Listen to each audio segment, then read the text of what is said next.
Welcome back student for class 10 के लिए बहुत दिनों से वीडियो नहीं बनाया है। आज वीडियो आपके लिए एक वीडियो आपसे स्टार्ट हुई। ट्रायंगल का चैप्टर स्टार्ट करते हैं और पहली वीडियो के साथ शुभारंभ करते हैं। बहुत दिनों से आपका हाई स्कूल का वीडियो मैंने अपलोड नहीं किया है।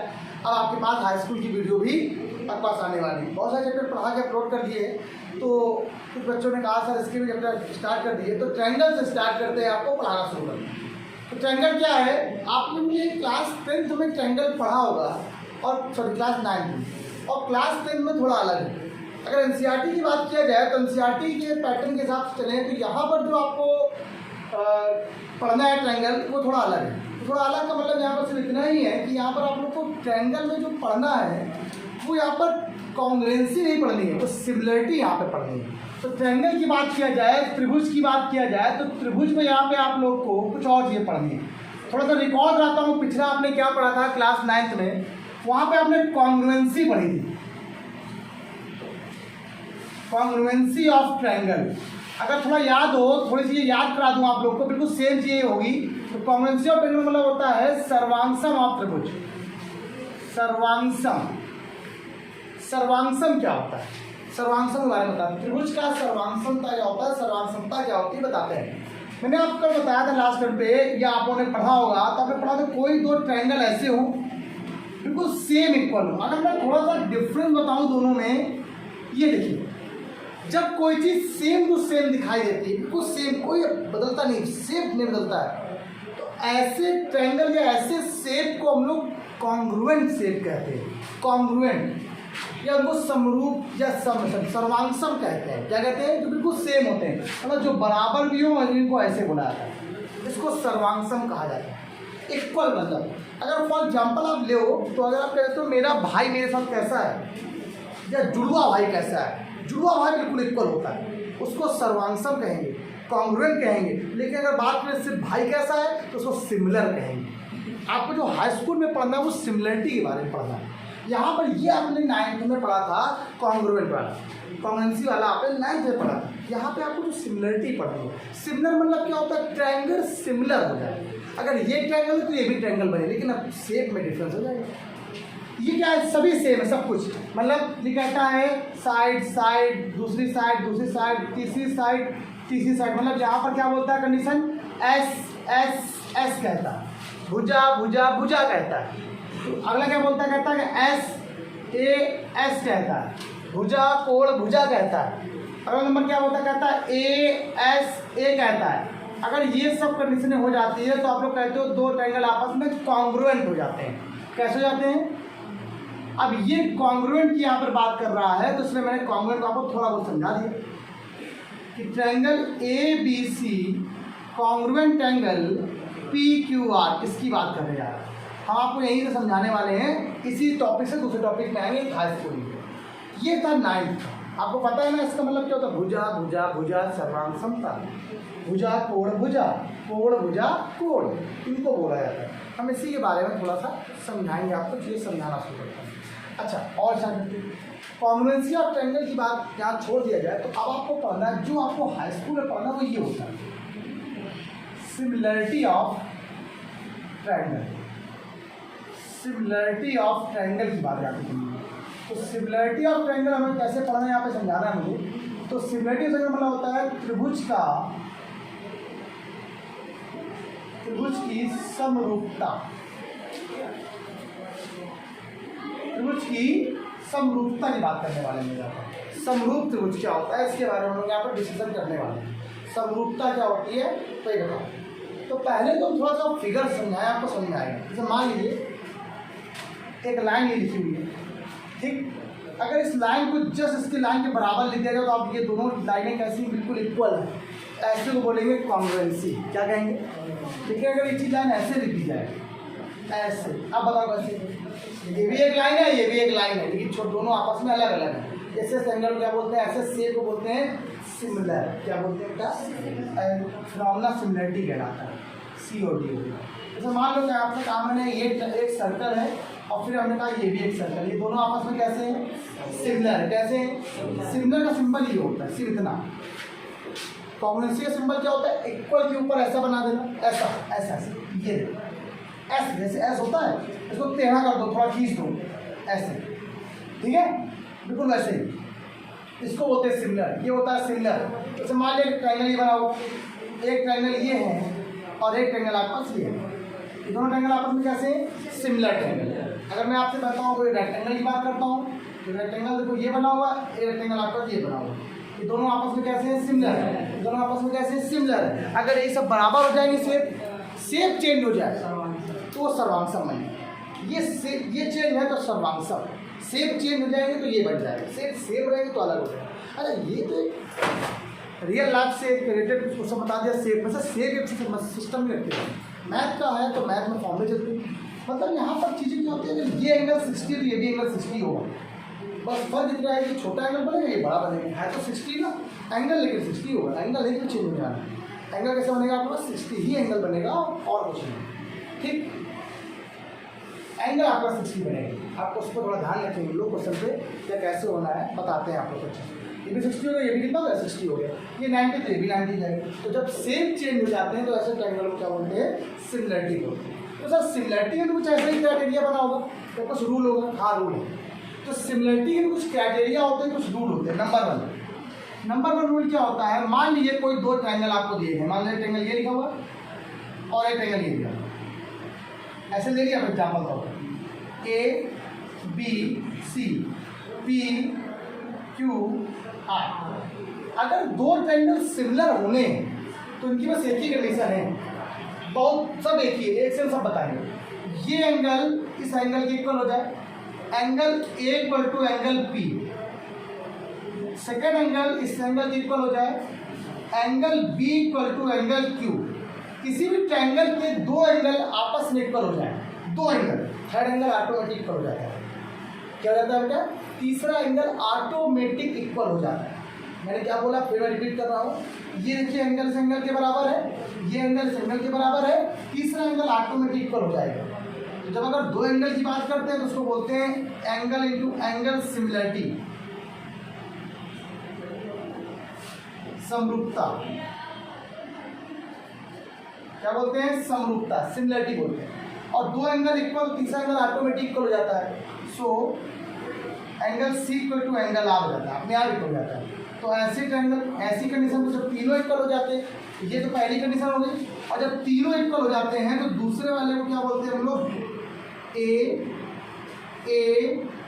सिमिलरिटी, एंगल सिमिलरिटी बोलते हैं। तो समरूपता वही बात हो जाती है, जब दो ट्रायंगल में तीनों एंगल बराबर हो जाए तो उसको क्या बोलते हैं, समरूपता। ट्रिपल एंगल सिमिलरिटी बोलते हैं। ये बात सब सुनते जाओ, अच्छे समझ में आ जाएगा।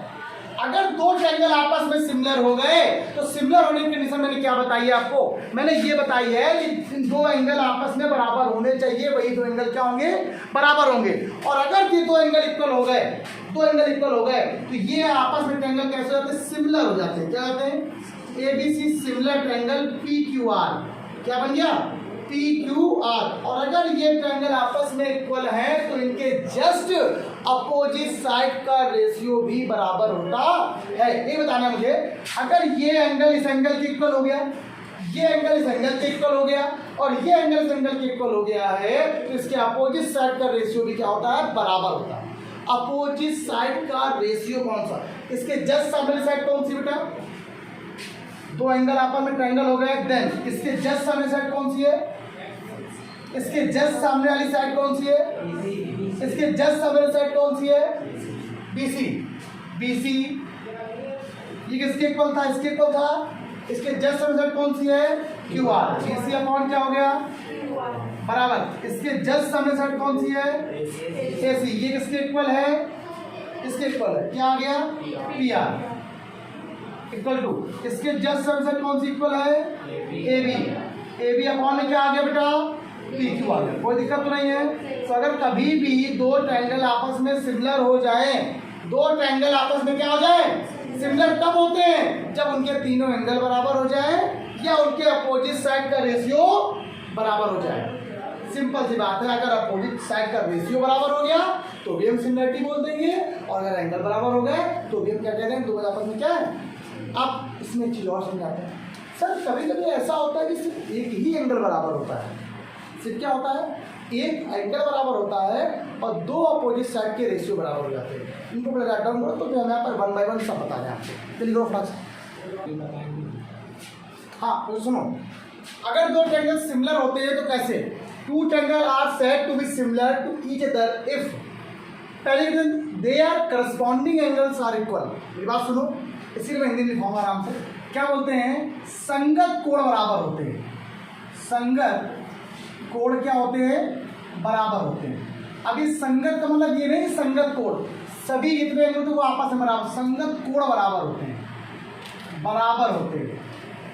कौन कौन संगत कोण हो गए बताते हैं, समझा देते हैं। अभी समझाया, दो ट्रायंगल आपने लिए थे, एक ट्रायंगल आपने बेटा क्या लिया? A B C. Next triangle आपने क्या लिया बेटा? P Q R. आज क्लास में यही समझाना है कि डेमो देना है, कि एक प्रकार का इंट्रोडक्शन आपको देना है इस क्लास में। फिर कल मैं आप लोगों को इसकी थेल्स थ्योरम पढ़ाऊंगा, अच्छे से समझाऊंगा। थेल्स थ्योरम से स्टार्ट है यहाँ पर, ठीक है। मैंने क्या बोला? Their corresponding angle are equal. इनके करस्पॉन्डिंग एंगल क्या होते हैं? इक्वल होते हैं। कंडीशन नंबर 1, ये दो कंडीशन होंगी। कौन कौन सी? एंगल ए किसके इक्वल होगा बेटा? एंगल पी के। एंगल बी किसके इक्वल होगा बेटा? एंगल क्यू के। और एंगल सी किसके इक्वल होगा बेटा? एंगल आर के। ये तीनों एंगल आपस में कैसे होंगे? इक्वल हो जाएंगे। समझेंगे? अगर ये कंडीशन कभी बन जाती है तो उसको हम क्या बोलते हैं? करस्पॉन्डिंग एंगल्स कहते हैं। ये हो जाए, या अगर कोई तीन एंगल बराबर हो जाते हैं इसमें बेटा, कोई तीन एंगल, तो इनके जस्ट अपोजिट साइड का रेशियो भी क्या हो जाता है? तो their corresponding sides are proportional. मतलब इनके संगत भुजाओं का, संगत भुजाओं का अनुपात बराबर होता है, बराबर होता है। एक प्रोपोर्शन मतलब होता है बराबर। जैसे इसके जस्ट समय सेट कौन सी बेटा? बोलो, BC upon QR equal to, इसके जैसा में कौन सी बेटा? AC upon PR। इसके जैसा में कौन सी बेटा? AB upon PQ। ये सभी कंडीशन कैसी होती है? ये कंडीशन हो गई। तो अगर मान लो ये दो कंडीशन कहीं फॉलो हो जाती है तो भी हम लोग क्या बोलेंगे? सिमिलरिटी कह सकते हैं। अब कुछ बच्चे कहेंगे सर क्या सिर्फ यही होनी चाहिए? एक और चीज समझ लो, कभी कभी क्या होता है सर, मान लिया कोई दो एंगल, एक ही एंगल बराबर आ जाए, कोई एक एंगल बराबर आ जाए और आपसे कह दे कुछ और। देखो देखो यहाँ पे ध्यान देंगे। मान लिया सर इसकी थर्ड कंडीशन वगैरह हम समझाना चाहे, अगर ये दो कंडीशन हो जाए तो इसका मतलब क्या होता है? ट्रायंगल आपस में क्या होते हैं? Triangle ABC similar triangle PQR होते हैं ना। कभी कभी कुछ क्वेश्चन में डाउट हो जाता है, नोट डाउन और समझा देता है। एक बात और, ये बात दिमाग में बसा लेना जो बताने जा रहा हूँ। अगर कहीं लिखा हुआ है triangle ABC similar triangle PQR, तो मैंने आपको बताया यहाँ पे क्या लिखा हुआ है। इसका ये जो आपने लिखा है ना, इसका जो पहला टर्म क्या है? ए लिखा हुआ है। ए किसके इक्वल होगा? बी किसके इक्वल होगा? सी किसके इक्वल होगा? ये बात ना भूलना। अगर कहीं क्वेश्चन में मान लीजिए लिखा हुआ है ऐसे कि triangle BAC similar triangle PQR, तो कंडीशन तो बदल गई, लेकिन ट्रायंगल तो वही है। ट्रायंगल देखो BAC है, वही ट्रायंगल ABC है, तो सिर्फ कंडीशन बदल गई। अब क्या होगी कंडीशन? एंगल B किसके इक्वल हो जाएगा? एंगल B इक्वल टू क्या रहा होगा? P रहा होगा। एंगल A किसके इक्वल रहा होगा बेटा? Q के। एंगल A इक्वल टू क्या हो जाएगा? एंगल Q हो जाएगा। और एंगल C किसके इक्वल हो जाएगा बेटा आपके पास? ये बात समझ लेना, जिस भी तरीके से, जिस भी मेथड से आप इक्वल करोगे एंगल को, वो हमेशा इसके अकॉर्डिंग ही बनने चाहिए, ठीक है। जैसे मान लो आपने कहा एंगल B किसके इक्वल है? P के। एंगल A किसके इक्वल है? Q के। एंगल C किसके इक्वल है? एंगल R के। तो आपको क्या लिखना है फिर? BAC सिमिलर ट्रायंगल PQR ही लिखना पड़ेगा, ना कि आप ABC सिमिलर ट्रायंगल PQR लिखो। कि आपके दिमाग में सर है तो ट्रायंगल एक ही ना बेटा, ट्रायंगल तो एक है, ट्रायंगल एक नहीं है, ट्रायंगल ही तो डिफरेंट हो जाएगा, क्योंकि उसकी कंडीशन बदल जाएगी। एंगल किसके बराबर हो जाएगा? ये बदल जाएगा। अब इसके साथ ही साथ जैसे ये बदल गया तो अपोजिट साइड का रेशियो बदल जाएगा, अलग अलग बन जाएगा, आगे पीछे बन जाएगा, लेकिन रेशियो सेम रहता है। चाहे इसको आगे कर दो, इसको पीछे कर दो, कोई फर्क नहीं पड़ता। ये नोट नंबर 1 डाला आप लोगों ने, नोट नंबर 1 था ये, कभी ऐसे बन जाए। इसी का सेकंड नंबर देखो कि अगर मान लिया सर कि किसी भी मान लो 2 ट्रायंगल ये लिखे हुए, सुनना है इसी क्वेश्चन को बहुत बारीकी से एक लाइन समझा रहा हूँ, इससे बिल्कुल क्लियर हो जाए तुम लोग को। पी क्यू आर कहते हैं कि ये एंगल इस एंगल के इक्वल है, इस एंगल के इक्वल है, एंगल ए इक्वल टू क्या, एंगल पी है, बस सिर्फ एक पता है, एंगल ये बताओ। और कह रहा है, खुद उसने कहा है, कह रहा है कि A B upon P Q बराबर दे दिए A C upon P R दे दिया जाए। ऐसा कह दिया जाए, क्या दे दिया जाए, आपसे कह दे कि मान लिया अगर 2 एंगल इक्वल हो जाए और साथ ही साथ किसी 2 साइड का रेशियो बराबर हो जाए, किसी 2 साइड के 2 ट्रायंगल के भाई किसी भी 2 ट्रायंगल के साइडों का रेशियो क्या प्रोपोर्शनल हो जाए, बराबर हो जाए। देखो A B upon P Q बराबर क्या हो गया, A C upon P R, ये है कि नहीं, यहाँ पे कितने होते 3 हो गए, यहाँ पे 2 है। अच्छा बताओ अगर ये भी हो जाए ना कंडीशन, तो इससे हम इसका भी मतलब ये होता है कि ये दोनों ट्रायंगल आपस में क्या है, सिमिलर है। अब सर कैसे, आपने तो कहा 2 एंगल तो बराबर होने चाहिए, यहाँ तो एक ही एंगल बराबर है। बिटिया ये कब बनता है, जब एंगल बराबर होते हैं, इसका मतलब एंगल बराबर हुए होंगे कोई ना कोई, तभी ये हुआ होगा। तो A B upon P Q, अगर आप ए बी को देखो और पी क्यू देखो तो इसके जस्ट सामने वाला एंगल कौन सा है और इसके जस्ट सामने वाला एंगल कौन सा है। इसका मीन है, ये क्या बता रहा है, ये जो साइड है वो मुझे ये इंडिकेट कर रही है कि एंगल सी किसके इक्वल है, एंगल आर के, और ए सी अपॉन पी आर, ए सी ये पी आर ये, और ये सब क्या बता रहा है, एंगल बी बराबर किसको बता रहा है, एंगल क्यू को इंडिकेट कर रहा है। इसका मतलब है देखो ये एंगल तो बराबर था ही, और इस साइड के रेशियो का इंडिकेशन क्या है मेरा, ये भी 2 एंगल आपस में क्या है, इक्वल है। इसका मतलब आप समझ सकते हो कि अगर कभी भी अपोजिट साइड का रेशियो बराबर कब देगा, अपोजिट साइड का रेशियो तभी बराबर होता है जब एंगल बराबर होते हैं। तो ये A B upon P Q कब बना होगा कि A B upon P Q, इसके जस्ट सामने एंगल ये और ये एंगल जब बराबर होंगे तभी तो बना होगा, तभी ये हुआ होगा। इसीलिए ये जो उल्टा देख रहे हैं हम लोग, तो 3 एंगल बराबर हो गए, तो इसका मतलब भी क्या हो जाएगा, ट्रायंगल आपस में कैसे हैं, सिमिलर है। कैसे है बेटा, इनके बारे में हम आपको स्टडी कराएंगे दूसरे चैप्टर में। अब आपको मैंने आपको ये बताया है कि चैप्टर क्या है, कि ट्रायंगल होता क्या है, ट्रायंगल को कैसे सिमिलरिटी प्रूव करनी है, बताना शुरू कर रहे हैं आपको, इसलिए बता दिए। सिमिलरिटी में क्या होता है कि 2 एंगल को आपको बराबर करना है। अगर 2 एंगल बराबर होंगे तो तीसरा ऑटोमेटिक बराबर हो जाएगा, तीसरा ऑटोमेटिक बराबर हो जाएगा यार, वो होता ही तीसरा। और अगर तीनों एंगल बराबर तो उनके अपोजिट साइड का रेशियो क्या होता है, बराबर हो जाता है। भाई अगर ये एंगल इस एंगल के बराबर है, इसके जस्ट सामने साइड ये, इसके जस्ट सामने साइड ये, इसके जस्ट सामने साइड ये, इसकी ये, इसकी ये, इसकी ये, उनका रेशियो भी बराबर हो जाएगा। भाई अगर ये बराबर हो गए तो उनके अपोजिट साइड का रेशियो भी क्या हो गया, बराबर हो गया। तो चाहे ये लिखो चाहे ये लिखो, है तो सेम बात ना। इसका मतलब ट्रायंगल आपस में क्या हो गया, सिमिलर। अच्छा कुछ लोग क्या इस सिमिलरिटी का मतलब भी समझ रहे हैं यहाँ पर साथ, इस ए का मतलब ये एंगल बराबर, बी का क्यू के बराबर, सी का आर के बराबर। अगर कहीं आगे पीछे लिखा हुआ है तो उसका मतलब गलत है। अगर मान लो कोई ऐसे लिखा है तो आप इसका मतलब क्या समझोगे, बी किसके इक्वल है, पी के, क्यू किसके इक्वल है, ए किसके इक्वल है, क्यू के, और सी किसके इक्वल है, बस मतलब। अब कभी कभी कंडीशन में कुछ अलग बोलता है, क्या कहता है किसी ट्रायंगल का एक ही एंगल दिया गया है और 2 साइड का रेशियो दे दिया गया है, 2 अपोजिट साइड का रेशियो दे दिया गया है, दे दिया गया रेशियो। तो ये रेशियो कब बनता है, बताया मैंने आपको, ये रेशियो कब बना है, जब एंगल बराबर होंगे। इसका मतलब एंगल ए और पी जब बराबर थे तभी तो इसके जस्ट सामने साइड ये, इसके जस्ट सामने ये थी, तो एंगल बराबर हुए ना ये। तो एंगल बराबर, इसका मतलब A B upon P Q कभी बना होगा जब ये एंगल क्या हुए होंगे, इसका मतलब बराबर हुए होंगे। तो इसका मतलब ये 2 एंगल बराबर, तो यहाँ से एंगल बराबर हो गए, तीनों एंगल बराबर, तो एंगल कैसे हो गए, सिमिलर हो गए। कैसे हो गए, इसी को सिमिलरिटी का कॉन्सेप्ट बोलते हैं। अब आपको जो क्वेश्चंस लगाने हैं बेटा, वो क्वेश्चंस आपको थेल्स थ्योरम से स्टार्ट करने हैं। तो ये मेरा कॉन्सेप्ट था आपको इंट्रोडक्शन का, कि मैंने कैसे बताया कि कैसे कैसे होता है। क्वेश्चन नहीं बताया आपको, सिर्फ क्लास बताइए कि कैसे करनी होती है या क्या होती है। ठीक, मैं आपको थेल्स थ्योरम पहले प्रूफ कराऊंगा।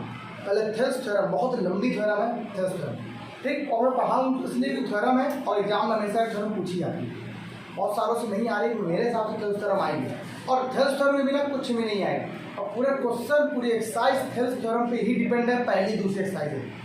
ठीक है, आज के लिए इतना ही करते हैं और सब लोग आराम से पढ़िए। इसमें जो भी आपको कॉन्सेप्ट में आता है मुझसे पूछिए।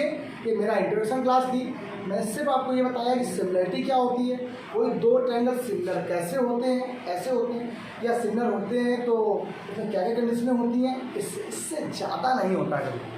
ज़्यादा अगर हो भी गया तो अलग बात है, रूल अलग बदल जाएंगे, तुम्हें यही पढ़ना है। Pause video, note it down. आज के लिए इतना ही, bye bye class.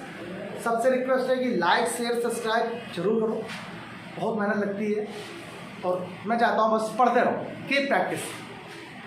Bye bye class.